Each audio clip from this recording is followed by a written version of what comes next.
చదువుతో పాటు కళల పట్ల కూడా అభిరుచిని కలిగి ఉండాలి. ఎమ్మెల్యే కేపీ వివేకానంద్ ఈ రోజు నిజాంపేట మున్సిపల్ కార్పొరేషన్ పరిధి ప్రగతి నగర్లోని శ్రీ పట్టాభిరామాంజనేయ స్వామి దేవాలయంలో కందుల కూచిపూడి నాట్యాలయ నిర్వాహకులు మాస్టర్ రాజు ఆధ్వర్యంలోని గిన్నిస్ వరల్డ్ రికార్డు విద్యార్థులకు ఏర్పాటు చేసిన సన్మాన కార్యక్రమానికి ఎమ్మెల్యే కేపీ వివేకానంద్ ముఖ్య అతిథిగా హాజరయ్యారు.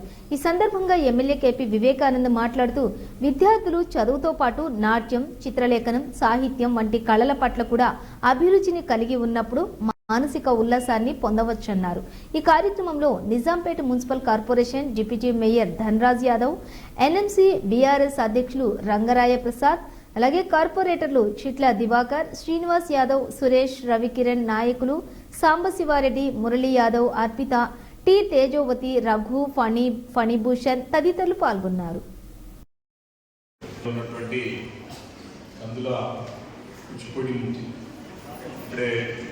మాస్టర్ రవి గారి గురించి మరి చాలా చక్కగా వారు చేసినటువంటి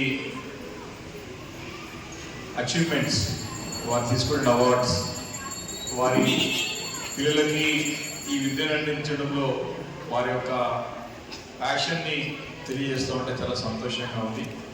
మరి రవి గారు వారి ఆధ్వర్యం గిన్నిస్ బుక్ ఆఫ్ వరల్డ్ రికార్డ్స్లో స్థానం సంపాదించుకోవడం చాలా సంతోషంగా ఉంది. దానికి మనస్ఫూర్తిగా రవి గారికి నేను అభినందనలు తెలియజేస్తా ఉన్నాను. దాంతో పాటు